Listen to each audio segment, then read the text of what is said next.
네, 안녕하십니까. 정인태 신지식인 TV입니다. 저는 국립한국복지대학교 특임교수를 역임한 정인태입니다. 네, 간병인 80%가 중국 조선족이다. 네, 다변화해야 한다라는 주제로 말씀드리겠습니다. 대통령 대학원 시간이고요.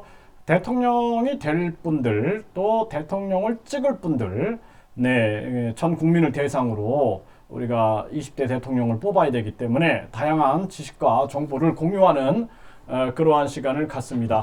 네, 간병인 80%가 중국 조선족이다 이렇게 얘기를 하는데요. 중국 조선족들, 중국 동포 뭐 이렇게도 얘기하죠. 뭐 조선족 이렇게도 얘기하는데 중요한 것은 저는 그렇게 생각합니다.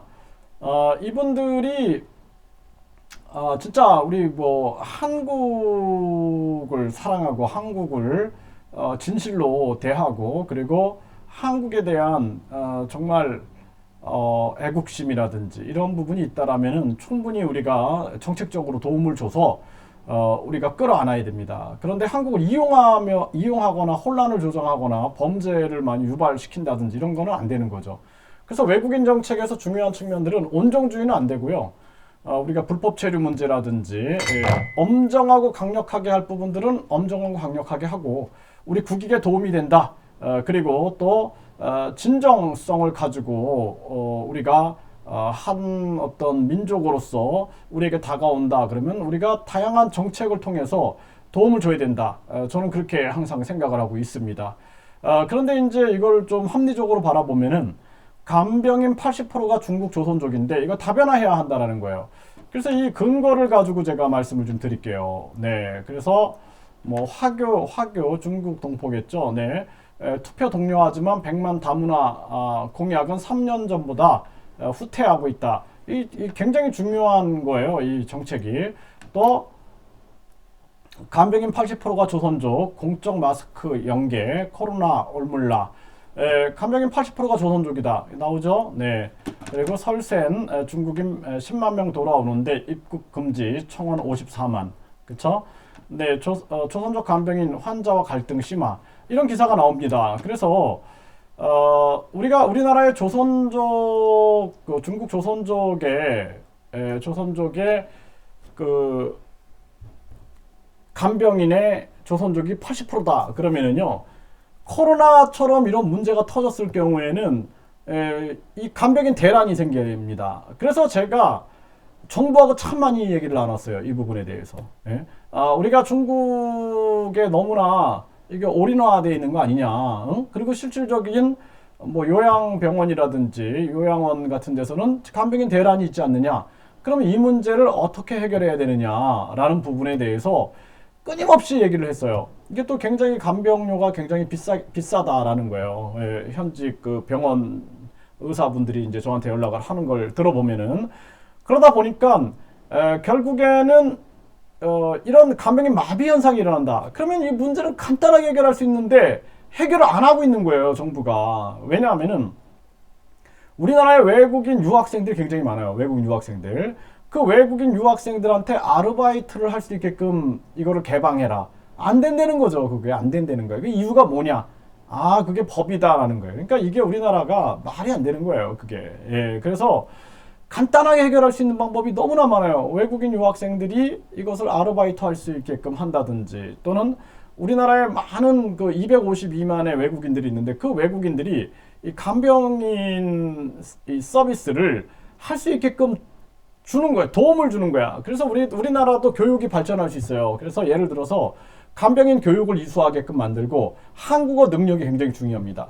그래서 일본도 이 간병인 문제가 터졌을 때 일본어 문제가 굉장히 많이 대두가 됐는데 한국어 능력이 어느 정도 형성되어 있는 사람들은 이거를 간병인 교육을 받고 할 수 있게끔 길을 열어주는 거예요. 그러면 한국이 예를 들어 대학이나 평생교육원 등에서 간병인 교육을 한다. 그러면 이것도 우리 교육이 교육 내수가 활성화될 수 있는 거 아닙니까?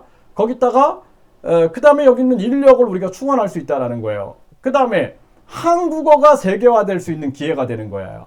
그런데 이게 공무원들이 절대로 한국의 세계화를 생각 안 하는 거예요. 그래서 제가 공무원의 50%를 민간인으로 교체해서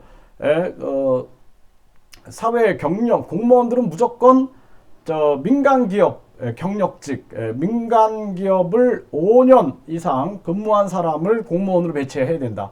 실상을 너무 모르는 거예요. 그리고 거기 공무원들이 안주해 있다 그러면 나라 망합니다. 네, 저도 공무원 출신이지만 공무원들이 안주해 있다 그러면 나라 망하는 거예요. 예, 그렇기 때문에 50%는 민간 계약직으로 해서 2년직, 3년직, 4년직으로 계속 교체를 해서 공무원 사회가 활성화되게 돌아가게 해야 돼요.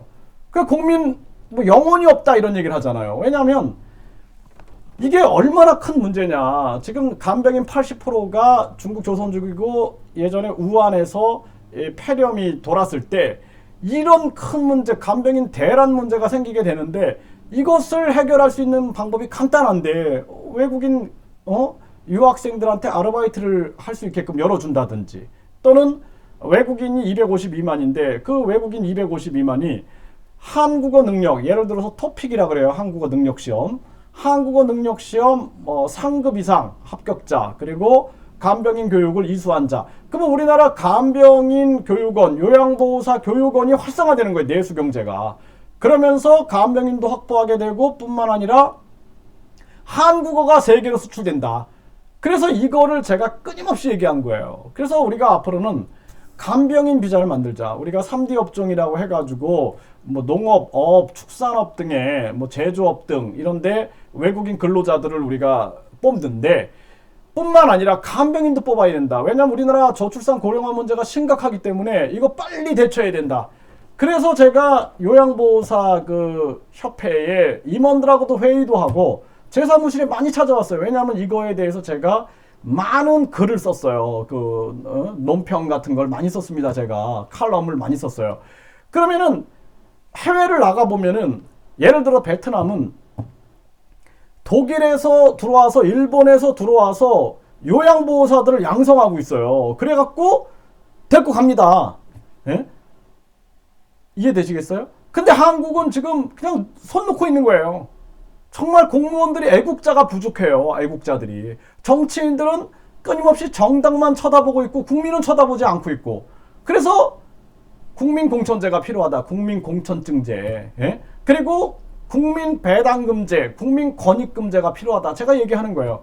왜냐하면 국민들만 바라보게 해야 된다. 정치인들이 국민들을 안 바라보고 계속 정당에서 잔머리만 굴리고 있으니까 나라가 발전이 안 되는 거예요, 지금. 그래서 간병인 80% 중국 조선족 이 문제를 다변화하지 않으면 앞으로 제2, 제3, 제4의 코로나가 발생되고 이럴 때 우리가 이제 앞으로 이 고령화 문제 속에서 간병인 대란이 또 일어납니다. 그렇기 때문에 제 얘기를 대통령이 되고자 하는 사람, 또 대통령, 바른 대통령을 뽑을 사람들은 꼭 유념해서 들어주시길 바라겠습니다. 감사합니다.